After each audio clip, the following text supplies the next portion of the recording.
All right, turn around.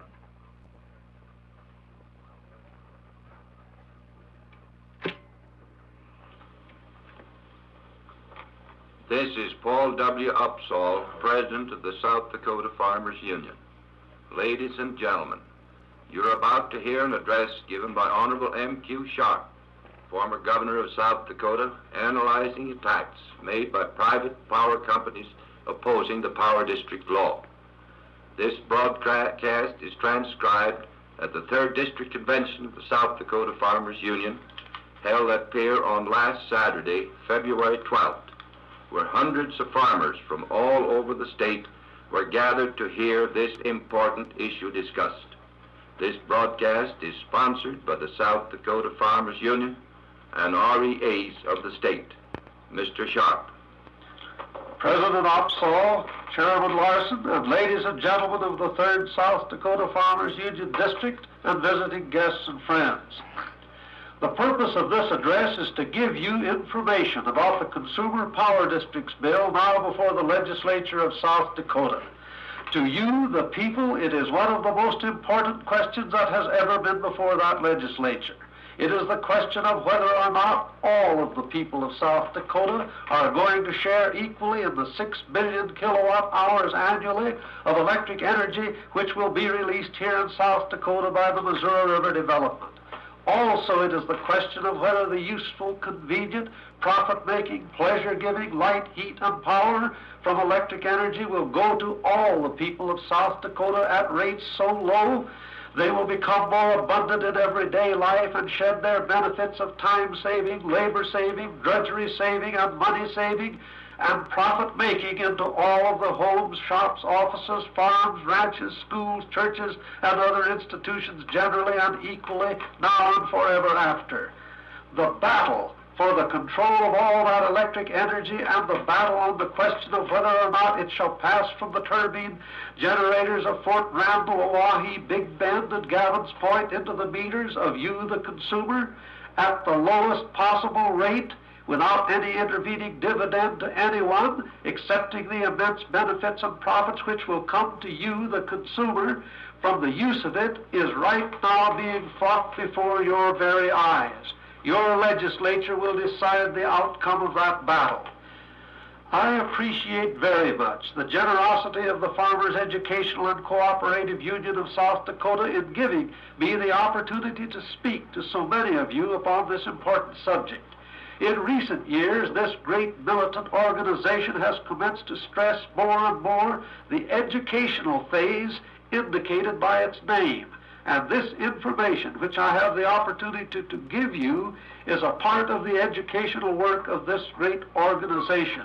In view of the way society is now organizing into special interest groups and organizations for all kinds, it is essential that every farmer join some farm organization and help in the battle for that great original occupation of mankind. Education is all that is necessary to cause the people of South Dakota to insist upon having these natural resource benefits controlled by and applied solely to their own best interests and uses. The South Dakota State Rural Electric Associations, the 3 major farm organizations, are now in fact fighting this battle to save for all of the people of South Dakota, city and country alike, and without discrimination, one of the most valuable resources they have, the electric energy which will be developed from the running waters of the Missouri River and eventually from our lignite coal fields.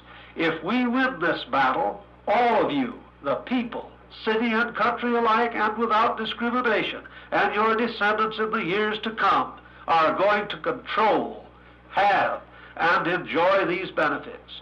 You, I hope, will therefore appreciate what the state REAs and the 3 farm organizations and affiliated supporters are doing for you in their unselfish work to fight this battle for all of you. Their task would have been much easier for them. They would not have met so much opposition had they confined their work only to getting consumers' power districts for rural areas and left the cities and towns and industries out of it.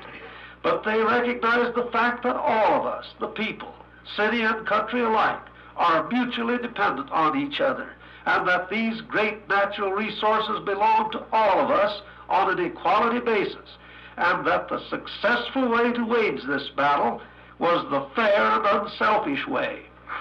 So, equality of distribution to all South Dakotans at the lowest possible rate is in fact our battle plan and our battle cry.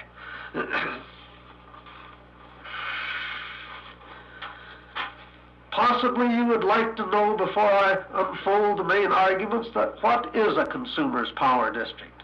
A consumer's power district is a voluntary, non-compulsory, non-dividend public corporation authorized to engage in the electric energy business. It has no means of forcing itself onto any area where it is not wanted. If 15% of the people of Sioux Falls or any other city or town or township should sign up a petition to do so, a consumer's power district could be organized there. If it was organized, however, it could do no business unless the inhabitants of the city or town voted a franchise, or unless it could buy out the existing private company. It could not force them to sell out.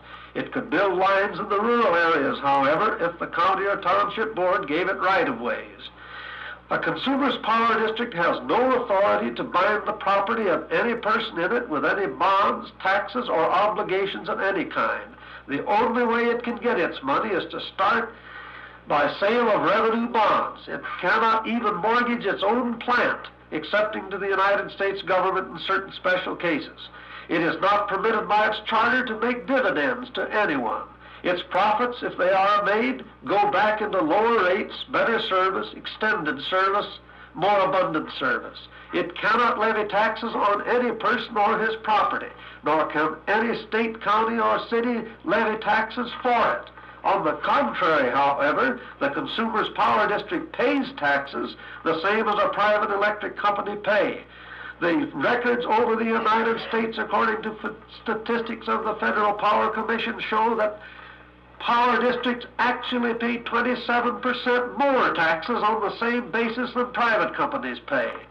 Because of its non-dividend restriction, it does not have to pay United States income tax, but that is because it does not have any net income.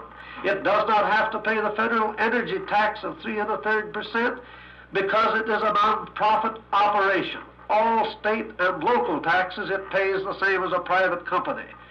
Because of its public corporation status, it can sell its revenue bonds on the open market at practically as low a rate of interest as the United States government sells its bonds. Most consumers' power districts finance themselves by selling their bonds on the open market. No one makes any profit out of a consumer's power district excepting the consumers themselves, whose profits accrue through lower rates and better service and the more abundant use of electric energy, which reduces their home expenses and increases their own profits if they are in any kind of a business, farming, ranching, grocery business, office, or industry of any kind, or whatever they do. A consumer's power district has to win its business by competition in the open market. It cannot furnish electric energy at lower rates and with better service just because of discrimination in benefit of one locality. If it cannot furnish them at lower rates and with better service than a private utility, it will never get started and it will never get business.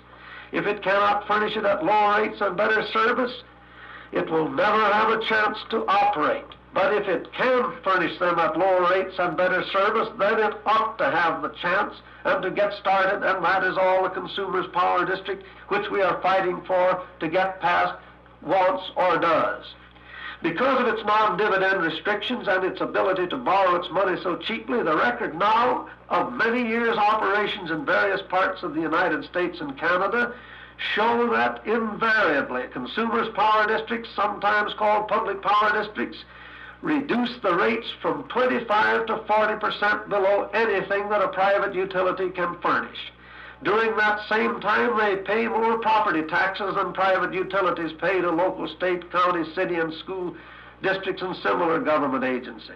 The private companies make some feeble attempts to dispute these claims, but the statistics are against them, and so consumers' districts continue to grow in size and in number all over the United States.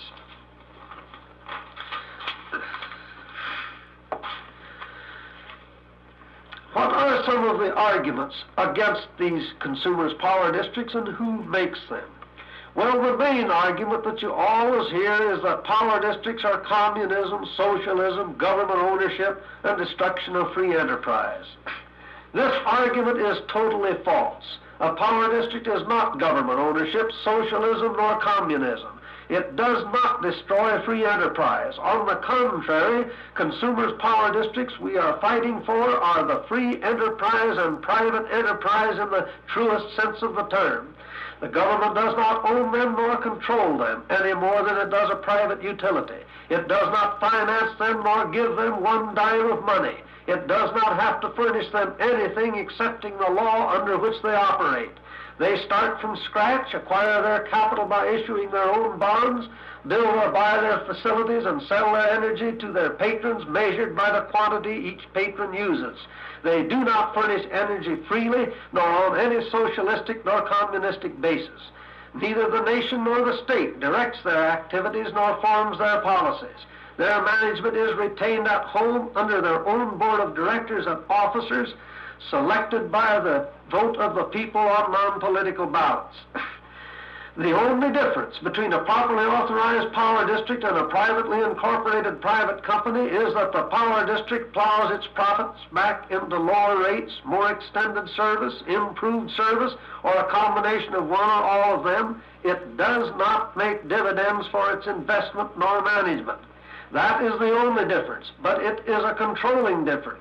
It is the reason why they can reduce rates and also extend and improve service to such an extent that private utilities cannot meet the competition on a self-sustaining basis and are therefore driven to the only answer they have, namely the name-calling argument of government ownership, socialism, communism, or destruction of free enterprise, all of which is absolutely false, a fact which the public is rapidly finding out. Article 13, Section 12 of the Constitution of your own state of South Dakota says this: the manufacture, distribution, and sale of electric current for heating, lighting, and power purposes are hereby declared to be works of public necessity and importance in which the state may engage. That got in there as a part of our Constitution only because a majority of the people of South Dakota voted for it, and anyone that says a consumer's power district is communism or socialism is saying that a majority of the voters of South Dakota who put that in their Constitution were communists or socialists. And they are also saying that every single REA association in the state is also communistic and socialistic. They are all so saying that every municipal electric light plant in the state is a communism and a socialism enterprise. One of the vapid arguments appearing in the association circular and copied and editorialized in some of the newspapers of the state says, well, if it is good to take the profit out of electric energy, why not take it out of the grocery business, the hardware business, the farming business, the law offices, the barber shops? It is almost unbelievable that any alleged businessman would expect the people to be misled by that kind of a false analogy. The answer to that false analogy is this: if there was only one grocery store allowed in the town, only one hardware store, only one farm, or only one law office or one barber shop, we would say take the profit out and serve the public first. But the grocery store business, the hardware business, the farming, the law business, and the barber business all depend upon the personal element of competition and are open to all at any time. You simply get your capital, your experience, or your education and start. Not so with the electric energy business. You must get the authority of law which we want by this bill. You must then get the local franchise and support. There is no competition nor free enterprise to the electric energy service in South Dakota today. It is a monopoly in the hands of 3 or 4 large private power companies owned and controlled almost entirely outside of South Dakota. It is a closed shop proposition. Let us see, however, if this profit motive is such a controlling factor in good business affairs. If it does produce such results, then we ought to follow it out and apply it to everything. Why not put the roads and bridges back into private enterprise like they used to be? Maybe private enterprise could make a profit out of them from charges for your use of them, and with that profit could pay some taxes.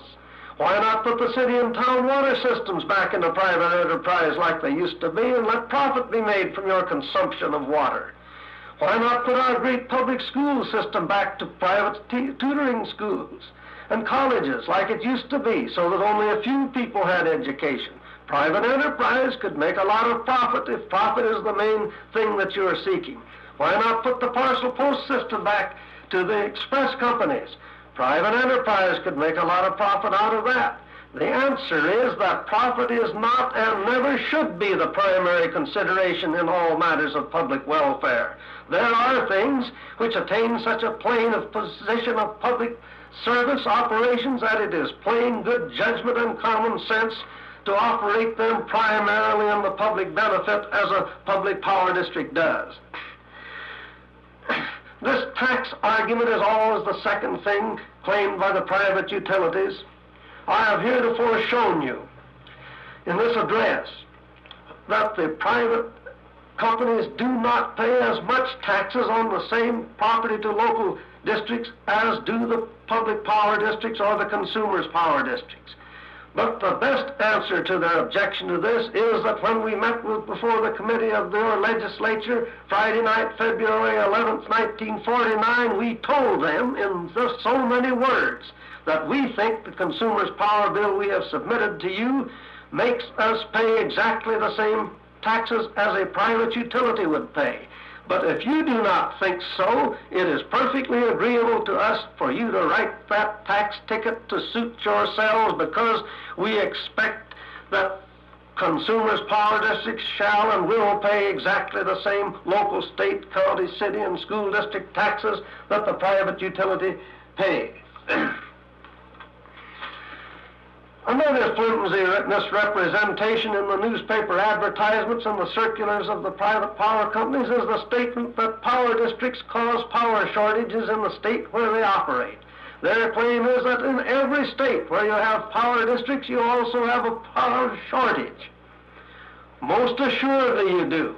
The lower rates and better services which power districts have produced in all of those states where they operate have caused such an increase in demand that there is a temporary power shortage until they catch up with it. But what do the power districts do about it? Power districts have the power and authority to act as efficiently as private companies. Nebraska, the largest power district, is now building and will soon complete a $12 million steam generating plant near Omaha. More than all of the private companies in South Dakota have spent for some years, and more than they plan to spend for several years. In Nebraska, these same consumers' power districts are building 2 other large plants. Power districts are the very tool you need to meet a power shortage. Then they say, power districts will hurt instead of helping South Dakota, and they say that the reason for this is that it will obstruct them in financing their own investments so they can build more plants. The answer to that is that power districts can borrow money in the open market on their bonds today as cheaply almost as the federal government can borrow it. There is plenty of finance available for properly operated and managed utility companies, public or private. If power districts can borrow on their revenue bonds only, why can't private companies borrow it on their revenues and their plant mortgage both, which they have a right to give, while power districts do not? Power districts can build the new plants and lines required just as rapidly as private companies. They are now doing so in various places. Then they say, power districts are not needed in South Dakota.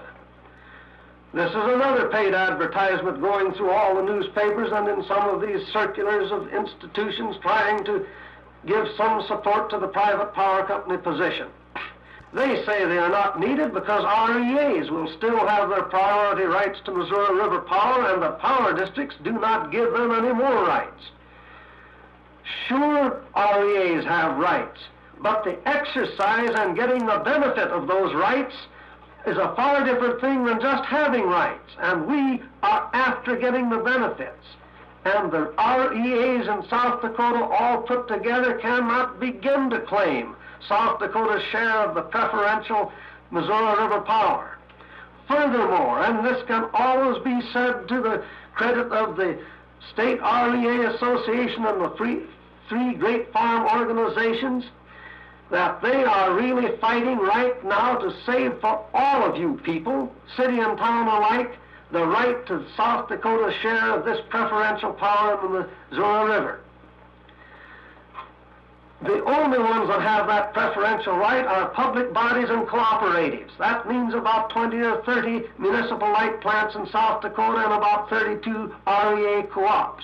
Some 400 and more cities and towns of South Dakota would not have a shadow of claim on that preferential power through REAs alone, or through the Bureau of Reclamation, or through private utilities. But with the coming of consumers' power districts, who also can claim this preferential power for them, then every city and town in the state will share equally in this preferential power of the Missouri River, and they can finance their industries and attract industries to the various cities and towns, because they can say, we too have this preferential power through the agency of our public power district serving this territory. Then they say, as another argument against them, well, the Bureau of Reclamation and the private utility companies put together and the REAs all acting as a group can do just what these consumer power districts do anyway. That is one of the stock arguments of the private power companies. In the first place, they cannot do the same thing as I have just shown you. They cannot claim the priority for the great majority of city and town people where there are no municipal light plants. In the next place, if the private utilities are in the picture, right then and there they have a right to claim a profit for their services in transmission or distribution.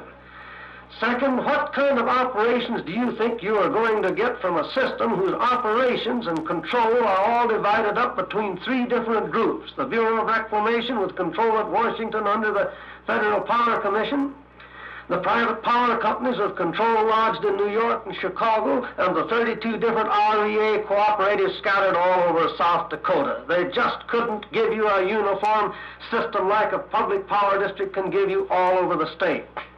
Lastly, we want to get control of our own power through power districts organized at home and whose directors are elected by you, the people, right here and now. We do not want either the Bureau of Reclamation nor the Federal Power Commission nor the Public Utility Commission trying to fix our rates and bringing us into endless rate hearings, nor do we want them deciding when and where we shall build our plants nor extend our lines. We want one agency that can own and control and can do all of this work well, and the record proves that power districts can do it all well. Then they say private power companies can pass on the savings to the ultimate consumer anyway from this Missouri River. That is only partially true. They cannot pass it on to all of the 400-odd cities and towns that do not have municipal plants.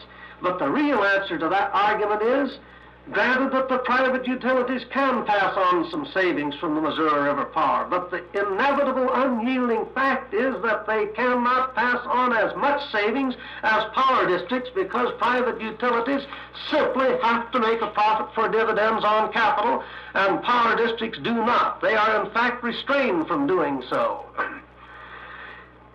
I am going to give you just one brief set of statistics which is typical of many other sections of the United States. Here is the record of 10 power districts in the state of Washington. They are under the Columbia River Hydro and have the same situation as we under the Missouri will have when our development is complete.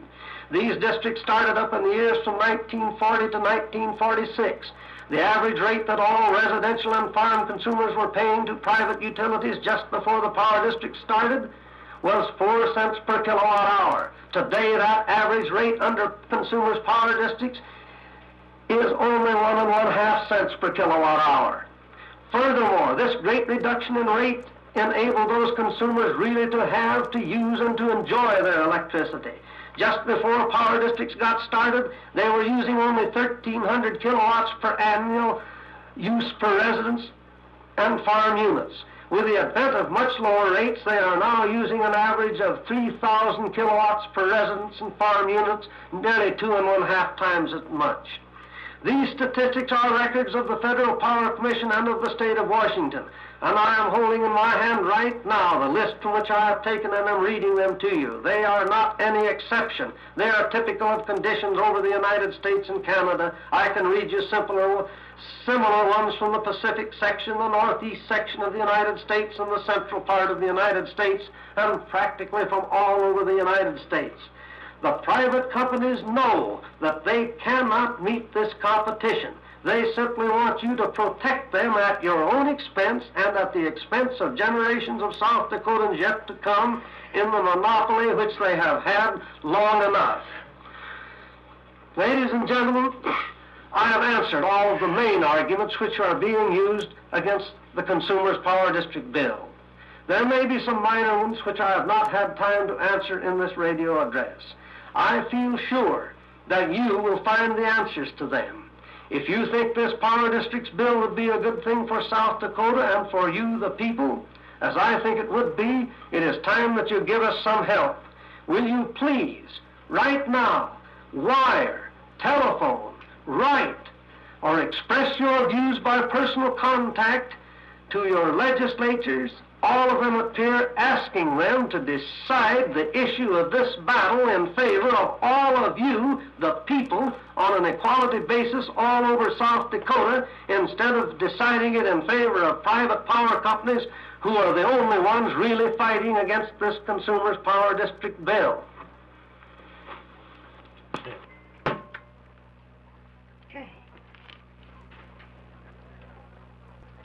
Well, ladies, and then we say to her, do you ever buy fish? Any time of the week, do you ever buy fish? It's 3 times as much as it was in 1946. And of course, there's no price support for fish. It isn't even authorized by the law. So, ladies and gentlemen, you go all the way across the things that people have to buy. And despite the general impression in this country that the high cost of living has been the caused by farmers' price supports, you cannot find one iota of evidence of that fact. Sure, we support the price of 2 commodities this past couple of years. We supported the price of eggs, and I hope some of you folks took advantage of it if it was necessary. But I certainly am not proud of the fact that all we paid you for your eggs last year was 35 to 37 cents a dozen. Who in this country says that the price of eggs at 35 or 37 cents a dozen to the American farmer is an unreasonable price? Let them go out and buy the chicken feed last year and then come back and tell us that. Well, of course, we have got one little vulnerable spot, the opposition says, and they start getting out the long story about potatoes. Well, you know, I got a lot of Irish in me, and at times I almost feel ashamed of the island because we named the Irish potato after it. The poor little old Irish potato is being maligned as I never saw an inanimate object maligned before in all its life. The poor potato is the horrible example of price supports in this country. Yes, ladies and gentlemen, we have supported the price of potatoes, and let's say why we got into it. We got into it because during the war, under a law passed by a very intelligent farm leader by the name of Opsahl, we put a price support under potatoes at 90% of parity in order to induce farmers to produce them, just as we put a very high support price under flax this year, because we want to become independent in this world of other countries for drying oil, flaxseed and linseed oil. But back to potatoes now. Sure, we have lost some money on potatoes because it's a perishable. You can't store it and you can't keep it too long. But I want to say to you that when in 1946 we began to see that the American production of potatoes was going to run close to 500 million bushels, and that we, as a matter of fact, in this country only use about 385 million bushels, and it's odd, ladies and gentlemen, that even though we are even though our population is increasing, we're still only using about 385 million bushels of potatoes. I personally suspect a lot of ladies in this audience because they somewhere got the idea that potatoes is making them fat, and so they've quit eating them. But whatever the cause is, we aren't increasing our consumption of potatoes, and we certainly have increased our production of potatoes with 4 things actually, and anyone in this audience can tell me. First, DDT. killed a good bunch of those potato bugs that used to reduce our production. Second, we had 2,4-D and some of the other weed killers, which made our potato hills bigger and more potatoes per hill. Three, we had fertilizer. After the war was over, after we had quit using those chemicals for killing people, we came back and put it on the land, and it helped us produce potatoes in bigger quantities. And four, we had machinery and we could do the job easier. That's the reason in 1946 we increased the production of potatoes per acre, on the average in this country about 40 bushels to the acre. And it must be said that we went to Congress and pointed these difficulties out, and we said there's an abnormality here about the potato program, because the very high price plus the efficiency of production has gotten some people into it who didn't get into it during the war and who really aren't entitled to it. And we'd like the authority to put those people on a different basis than the people who started to produce potatoes because we needed them so badly during the war. And we've never gotten the authority to do it. And the very people who deny us that authority in 1947 and in 1948, and we wrote them in 1946, the Speaker of the House and the Chairman of the Senate, we wrote them both in 47 and 48 and told them about the program. Those are the very people who are complaining about the price supports and saying they're the cause of the high cost of living. And then let's scotch one other thing that the lady along that goes into the store in the big city has on her mind. She says this price support program is costing the American taxpayers millions of dollars. And I'll bet you I can show you that very statement in printed papers from all corners of this United States. I'll bet I could produce 50 of them in 15 minutes after I set foot in my office. Ladies and gentlemen, the Commodity Credit Corporation, which operates all of your price support programs and has operated all of them since 1935, has not only not lost a cent for the American taxpayer, it has, as of the end of the fiscal year, this past fiscal year, a net gain of $80 million for the American people.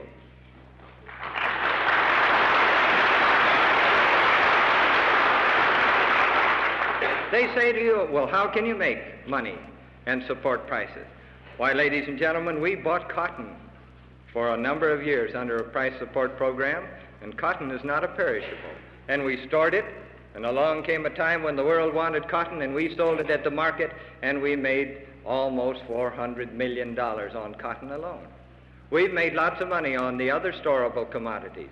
It's a long-range program, the type that the Department of Agriculture has been urging the Congress to adopt, which levels out the peaks, both in the cost of the things farmers produce and the cost of the things that farmers have to buy. And it is that kind of long-range thinking that makes these programs just spend $1,000 that you loan so-and-so to buy a tractor. Incidentally, $1,000 won't buy a tractor. $2,000 to buy that tractor. Why, all we do is loan the money, and we aren't even loaning the government's money in most cases. The bankers in your community will loan you the money on your crops, and we guarantee it to him. It's no loss, ladies and gentlemen, at all. As a matter of fact, it's very likely to be a profit before we get through with our grain operations. And I say to you that if we had adequate storage facilities over this country, that the assurances that the wheat operations of this government would be a profit would be very greatly increased. Because if we had adequate storage all over this country to put our wheat and our corn and our other grains in and keep it safely, we would be in a position to say, well, we'll just hold on to this until the market rights itself. Because those of you who study the Bible a little, and I hope we all do from time to time, remember that even the Lord's chosen people only had 7 continuous years of good weather. We have had 8.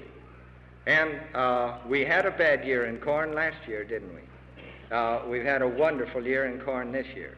But we can't be certain in this country that there isn't going to be times when our crops may fail us in one part of the country or in another. And therefore we do need storage. And we need an ever-normal granary in this country. And ladies and gentlemen, if I have anything to say about it for the next few years, I'm going to start the fight for the restoration of our storage capacities for farm commodities in this country.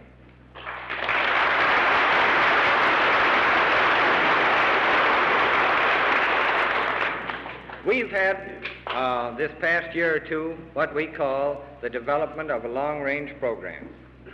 It isn't something new. Every one of you have contributed to it, either through your experience or through talking with your AAA committeeman, your old your PNMA committeeman, now your AAA committeeman, or talking with your soil conservation people. Or we've even gotten good suggestions out of the REA folks, the crop insurance folks, and all the rest of them. We've pitched in to develop a very good long-range program. And don't let anyone tell you you've got one today, because that bill, which was passed in the last few minutes of the special session, of the regular session, is not the long-range program that the Farmers Union has been talking about, or that your leadership has been talking about, or that the Department of Agriculture has been talking about.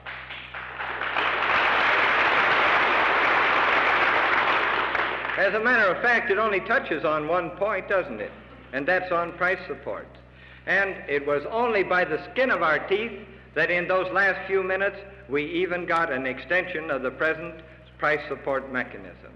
I say to you, ladies and gentlemen, that there are many other things besides price supports. But price supports are the foundation upon which our agricultural program is built. And I don't want to hear people tell me, and I hope you won't tolerate them telling you, that, I can be for price supports, but stop right there. And when they're asked the question, well, what do you mean by it? What kind of price supports? Are you for price supports at 20%? Are you parity? Do you want price supports at the stop-loss level?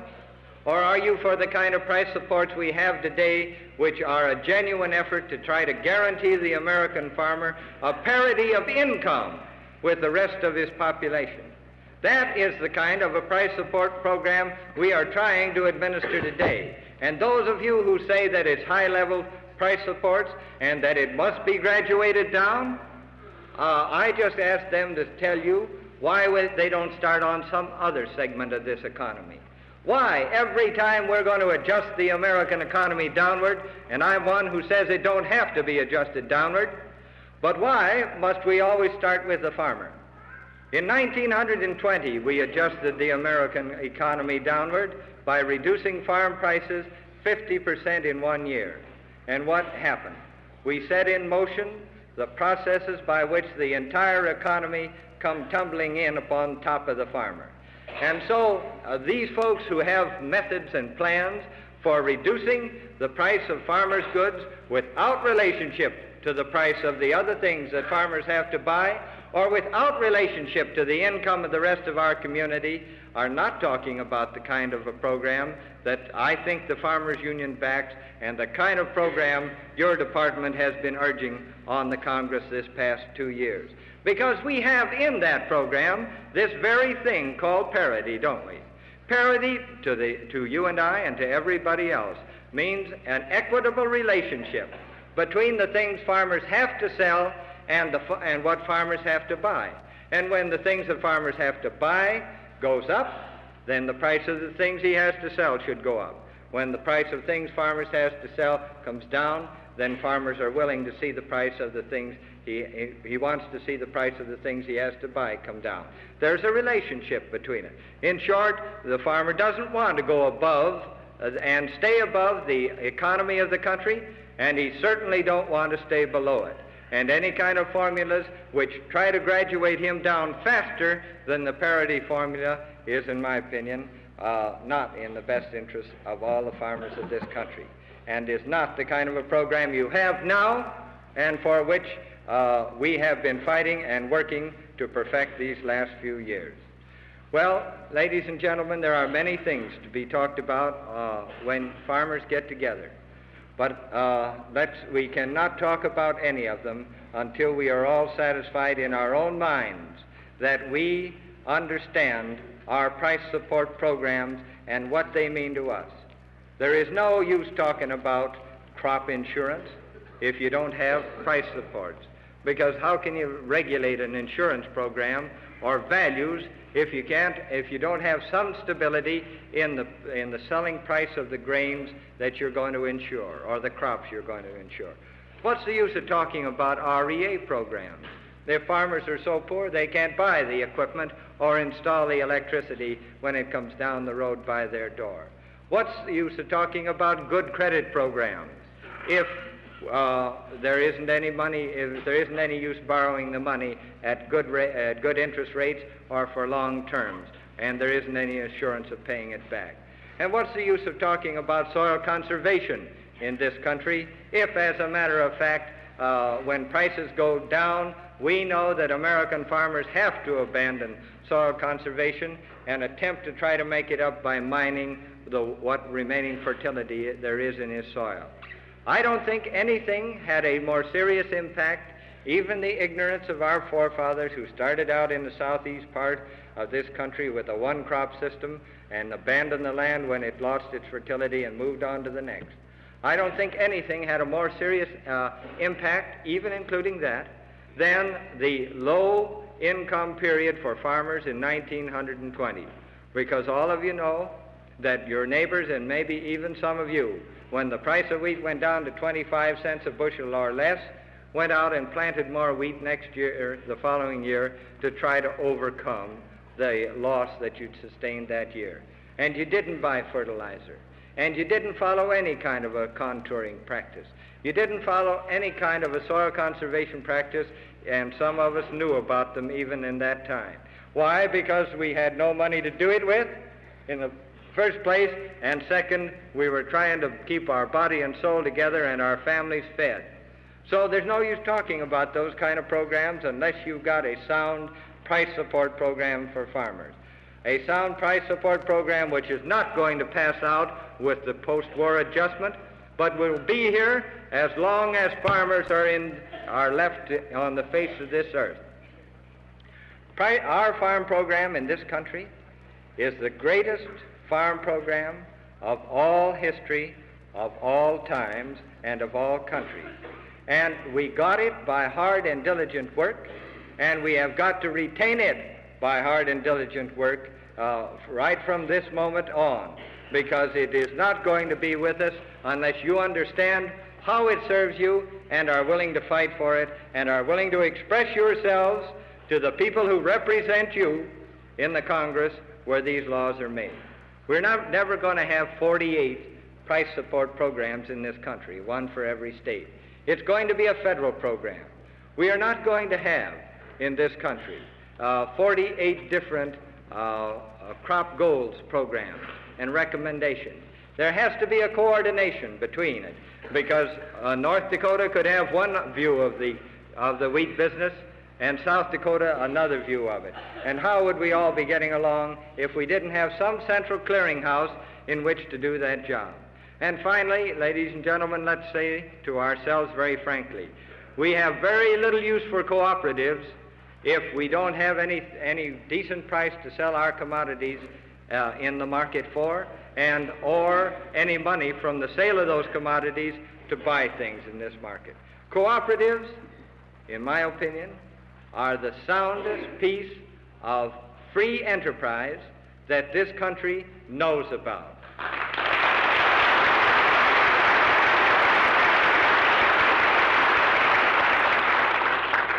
A congressman from my state went on the air from New York City over a national hookup not so long ago, and he said that farmers' cooperatives, or cooperatives generally, were socialistic, in fact communistic.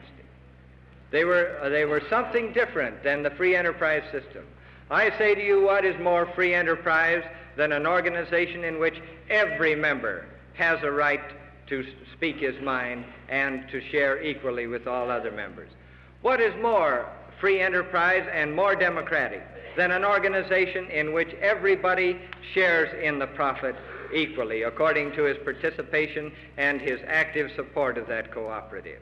What can be more free enterprise than an organization which cannot expand out and control all the rest of the industry of its kind in the country and dominate all the rest of the industry of that character.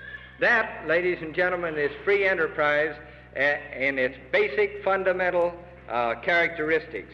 And I refer to the farm cooperatives such as you folks in this state have been so ably building these past few years.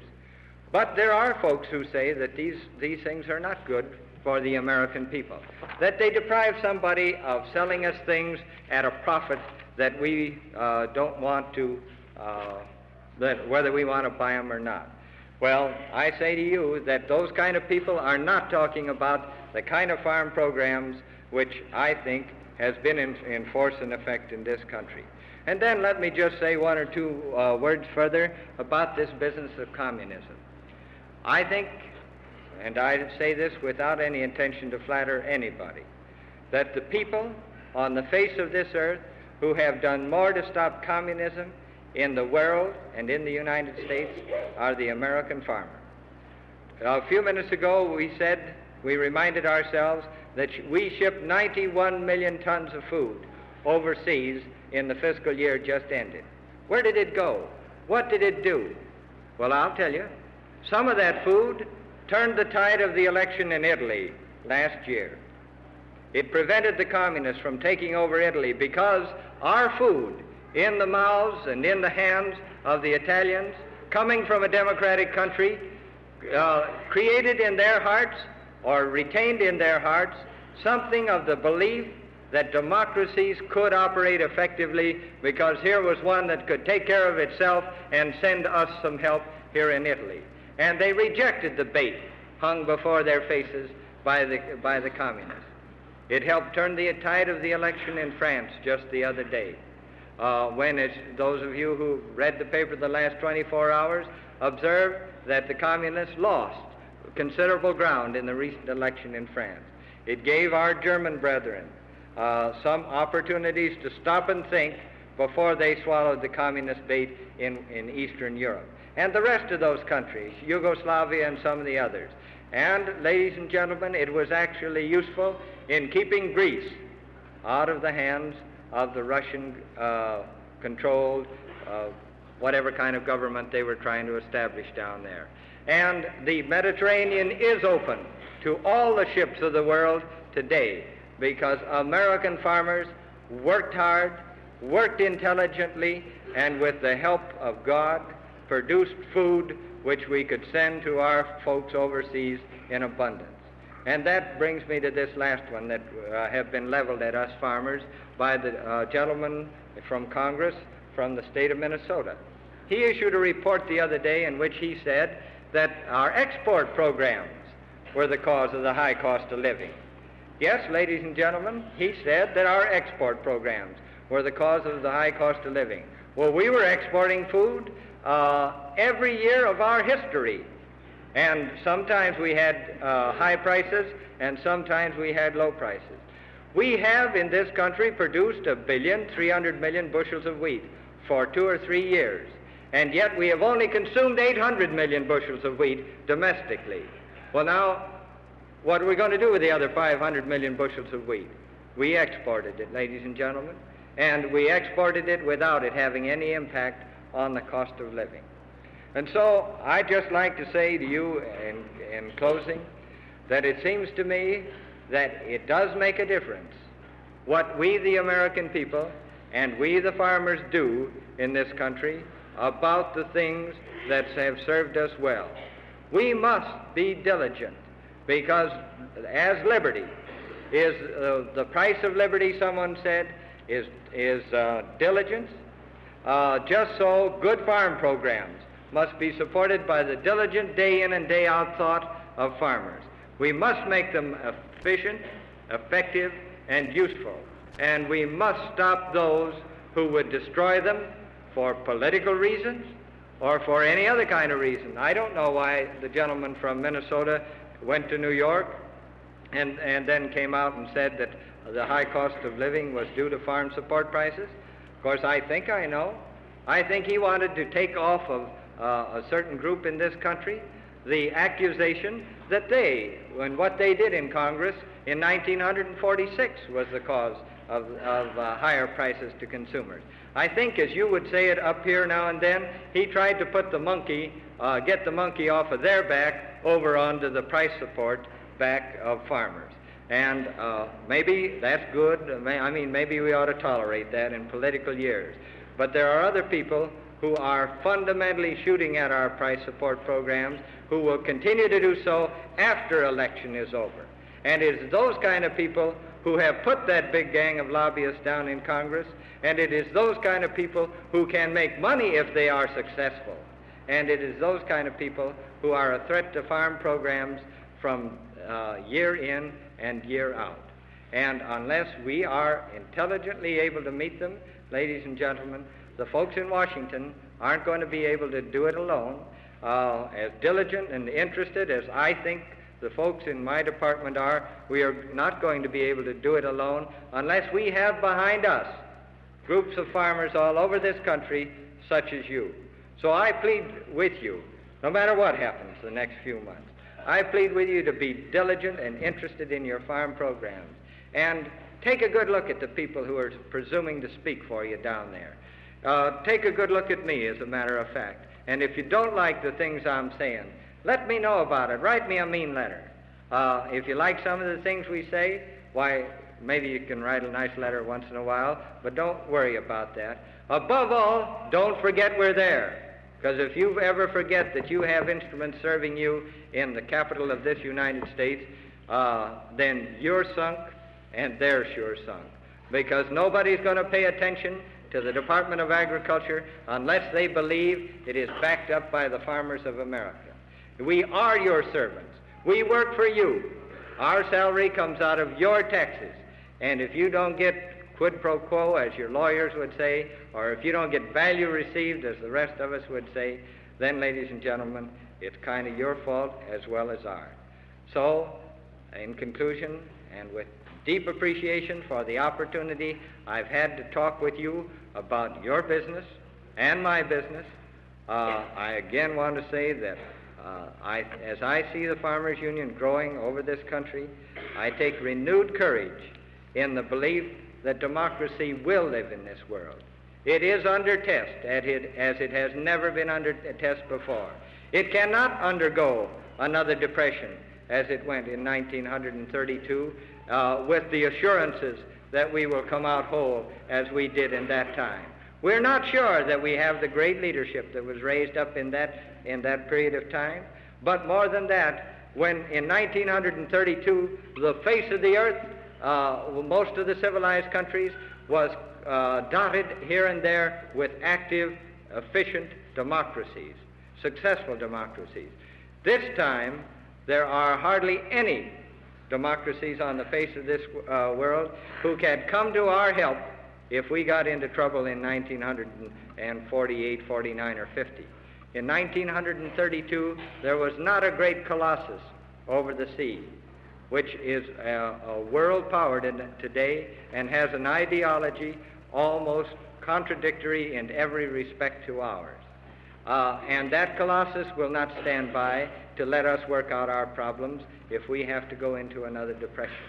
So it isn't just saying, well, these depressions are cycles in the American economy. We can't stand another whirl on that wheel, ladies and gentlemen, and you are the folks, and I'm sure you are the folks, who are going to see that it don't happen again in this country. Thank you.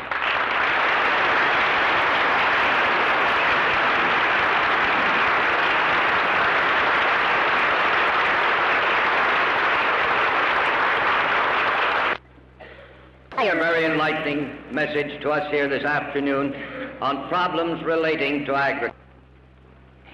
To show what you're up against in this free enterprise game. In 1926, one of the high officials of the Standard Oil Company was in Germany. And he was shocked to find what Germany had been able to do through her scientific research. A country without oil, a country without gasoline, a country that found out how to take its coal and other chemicals and do the wondrous things of making synthetic oil, synthetic gasoline, and so forth. And he wrote home, it's all official here, to the Standard Oil Company, telling of the serious dangers that confront the oil industry in the world. They got worried about their own future. My heavens, if you ever permitted that process to get into the United States and make a plentiful supply of cheap gasoline, what would happen to the oil industry, petroleum industry? So the Standard Oil Company entered into a cartel arrangement with the big industrialists of Germany, I.G. Farben, whereby the United States would stay out of this special chemical field, and Germany would rely upon the Standard Oil and the other institutions to get them their oil, their gasoline. The one thing that they must be sure about was that in this country we didn't learn how to make butane and make synthetic gasoline.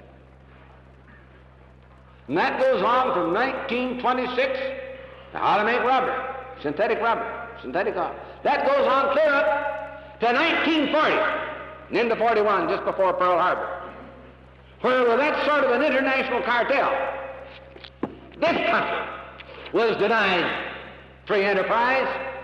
This country was denied the use, the knowledge of those patents to make those things in this country of which we were so short through the war, and so many hundred thousands of our boys had to go out over the world and get into what they did. I want, above all things, that every local in the Farmers Union get this book and have somebody in that local read it and understand the invisible government, private government. Oh heavens, if you want to go into some country and some fellow come over there here, you got to go and get a visa in your picture and whatnot. Some poor guy. Or swear under oath that you never were a communist or smelt one.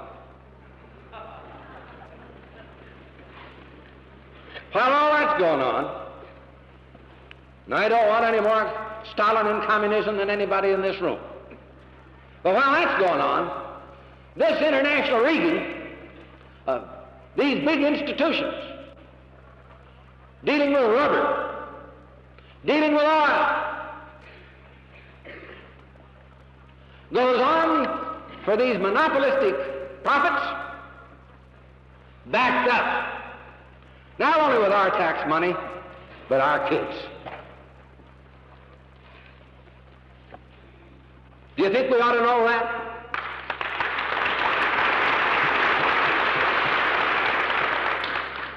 I've known Mr. Burge for years. I'm proud I have this book. It's autographed to me and sent to me in March 27, 45. He said, I hope you can make some good use of it through your organization and help the people to know what's going on. Because he was thwarted and frustrated in his prosecutions, after getting all this material on all these institutions, he resigned and went back to law practice.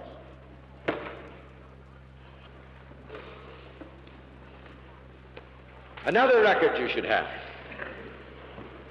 United States versus economic concentration and monopoly. Here it is. Government document. Even in the food industry. Quite a story on A&P and other institutions. The constant concentration of the stores and the factories back to the stores, concentrating to get control of the distribution, farm machinery, clothes, food, everything. All invisible governments. I mean institutions that if their expenses go up, they've got a state body or a federal body to go to and get their income rates up.